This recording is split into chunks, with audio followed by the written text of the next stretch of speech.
तो हमें मालूम है 2014 से हमें मालूम है आपका मकसद क्या रहा है। कभी घर वापसी, कभी लव जिहाद, कभी ट्रिपल तलाक, कभी सीएबी, कभी एनआरसी, फिर दोबारा एनआरसी, मतलब के फिर 370।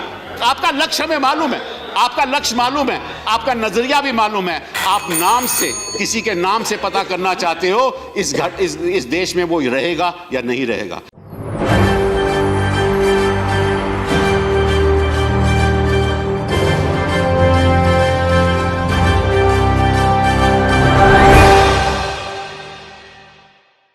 नमस्कार, मैं नाज़मीन खान और आप देख रहे हैं SPN9 news. Uniform civil code का मुद्दा गरमाता हुआ नजर आ रहा है।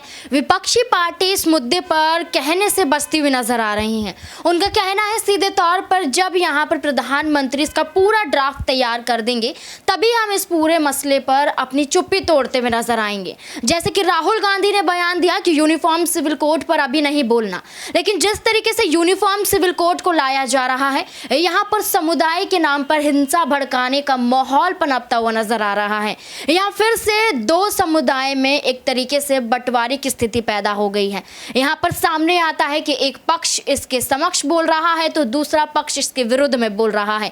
यूनिफॉर्म सिविल कोड में कई ऐसे नियम आते हैं जिन्हें पालन करना होगा पूरे देशवासियों को। यहाँ पर ना तो धार्मिक माहौल को देखा जाएगा, ना ही आप अपने धार्मिक कानून को लेकर चलेंगे। चाहे हिंदू हो, चाहे मुस्लिम हो, चाहे सिख हो, चाहे आदिवासी हो, चाहे यहाँ पर कोई और भी समुदाय हो, सभी समुदाय को इस कानून को मानना होगा और इस कानून को मानते हुए यहाँ पर उसका पालन करना होगा।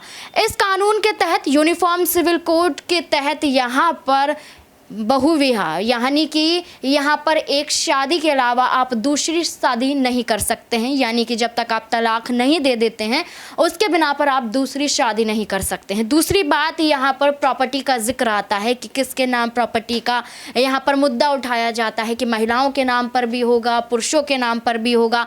तीसरा, यहाँ पर बच्चों से जुड़ा हुआ मामला आ जाता है, बच्चों की कस्टडी से जुड़ा हुआ मामला आ जाता है। यहाँ पर कई ऐसे नियम आए हैं, लेकिन उसके बावजूद यहाँ पर महिलाओं की शादी के मुद्दे को उठाया जा रहा है।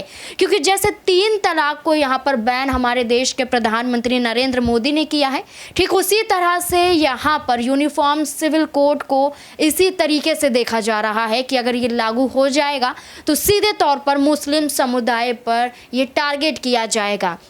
लेकिन इन तमाम मुद्दों को लेकर कपिल सिब्बल यहाँ पर बहुत बड़ा खुलासा करते हुए नजर आते हैं।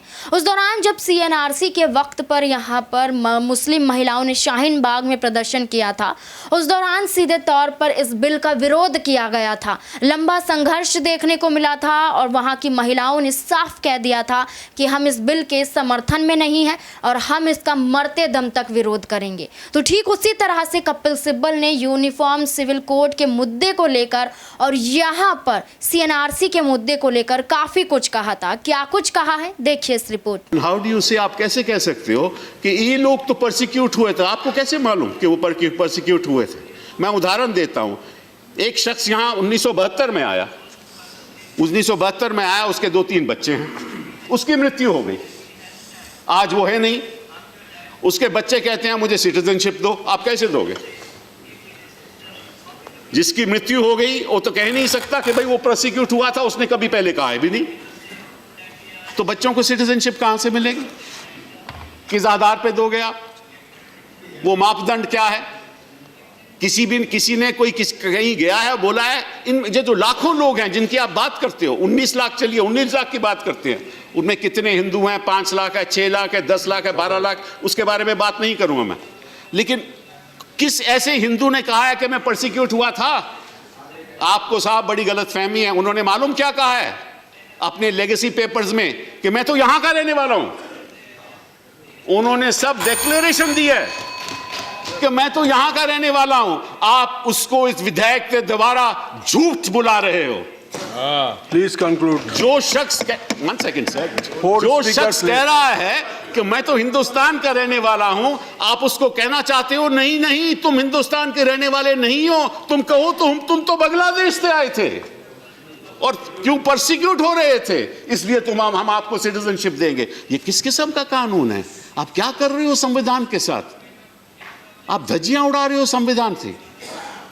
आपका मकसद क्या है? आपका मकसद तो हमें मालूम है, 2014 से हमें मालूम है आपका मकसद क्या रहा है। कभी घर वापसी, कभी लव जिहाद, कभी ट्रिपल तलाक, कभी सीएबी, कभी एनआरसी, फिर दोबारा एनआरसी, मतलब के फिर 370। आपका लक्ष्य हमें मालूम है, आपका लक्ष्य मालूम है, आपका नजरिया भी मालूम है। आप नाम से, किसी के नाम से पता करना चाहते हो इस देश में वो रहेगा या नहीं रहेगा। आपने एक बड़ी आपत्तिजनक बात की शुरुआत में, आपने कहा कि वो जो मुसलमान यहाँ हैं उनको डर करने की जरूरत नहीं। किस मुसलमान के आपसे डर है? हिंदुस्तान का कोई मुसलमान आपसे डरता नहीं है।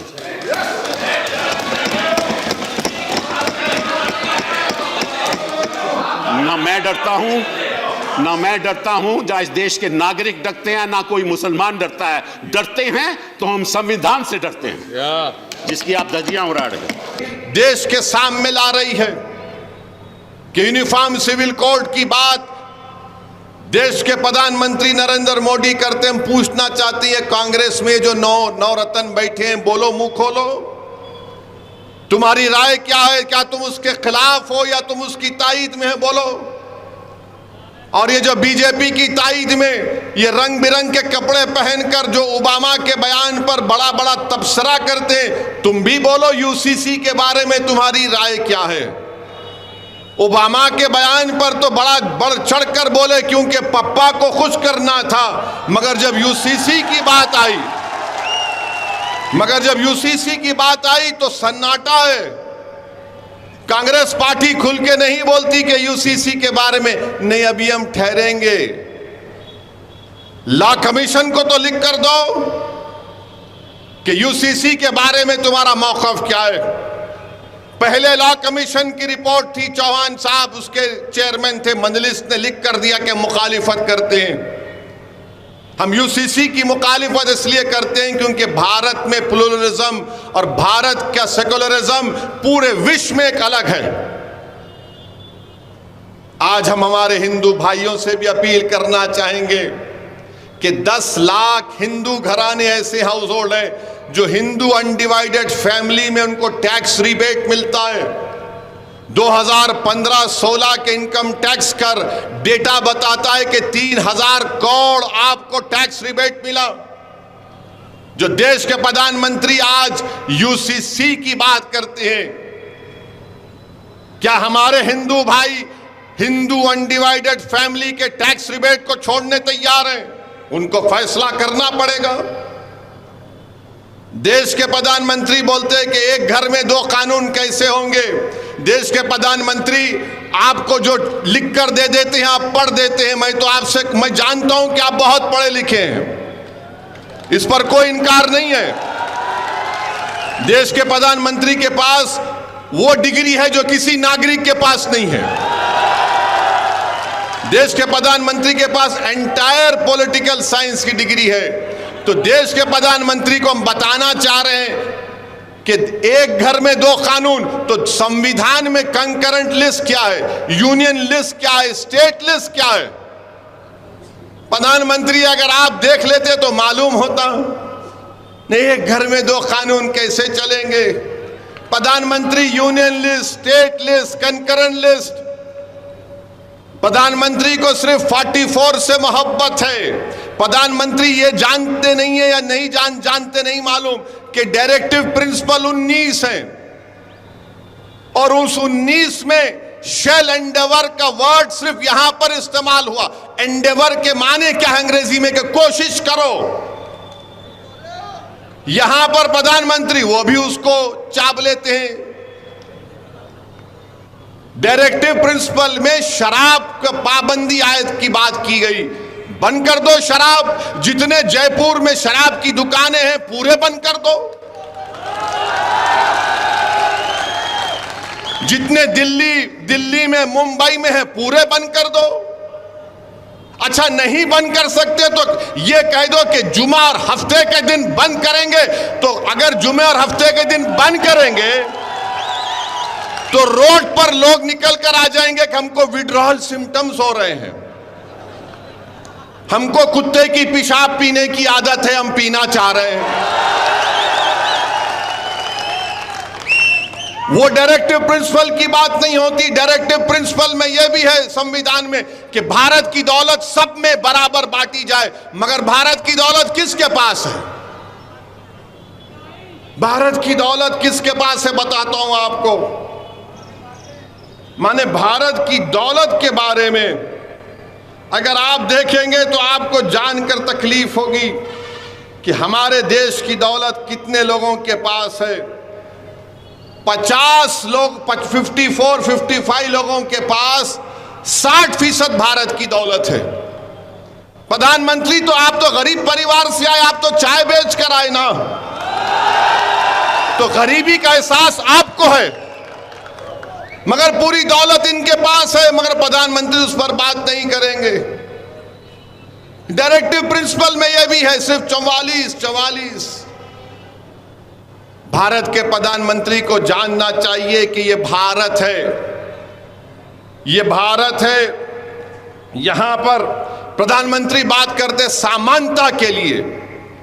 प्रधानमंत्री समानता अनेकता अलग चीज है। यह देश मुख्तलिफ रंग का है, इसलिए नेहरू ने कहा था कि भारत क्या है, भारत एक रजाई की तरह है। नेहरू ने कहा था जिसमें रंग बिरंग के कपड़े लगे हुए, यह भारत की खूबसूरती है। भारत के प्रधानमंत्री समानता की बात करते हैं। मेरे देश के प्रधानमंत्री को कोई समझाए जाकर के समानता और अनेकता अलग अलग चीज है। भारत के प्रधानमंत्री को समझना चाहिए कि नॉर्थ ईस्ट में संगमा चीफ मिनिस्टर हैं मेघालय के, उन्होंने तनकीद की बीजेपी के साथ हैं कि इस देश में यूनिफॉर्म सिविल कोड लाया जाएगा तो मेघालय, नागालैंड, नॉर्थ ईस्ट में लोग रोड पर निकल कर आ जाएंगे।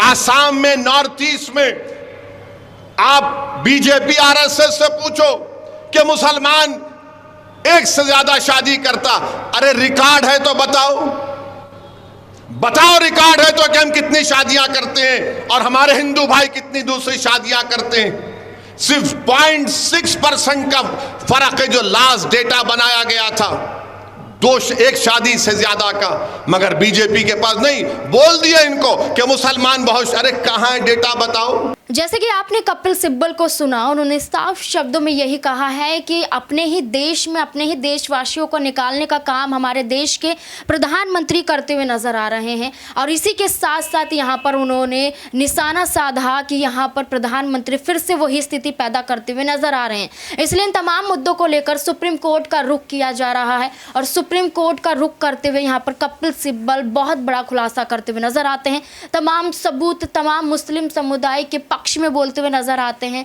और ये कहते हुए दिखाई दे रहे हैं कि इन तमाम मसलों को लेकर सुप्रीम कोर्ट में यूनिफॉर्म सिविल कोड को यहाँ पर एक तरीके से पेश किया जाएगा और इसे खारिज करवाया जाएगा ताकि ये बिल यहाँ पर लागू ना हो पाए। लेकिन इन तमाम मुद्दों को लेकर आपकी क्या राय है कि क्या यहाँ पर यूनिफॉर्म सिविल कोड लागू होकर रहेगा? क्या है आपकी राय कि यहाँ पर उत्तराखंड में जो इसे ड्राफ्ट तैयार करने की बात कही जा रही है, ड्राफ्ट के बाद क्या सीधे तौर पर देश के प्रधानमंत्री इस बिल को लाकर मुस्लिम समुदाय पर टारगेट करते हुए नजर आ रहे हैं? क्या राय है आपकी? कमेंट बॉक्स में ज़रूर बताएं। धन्यवाद।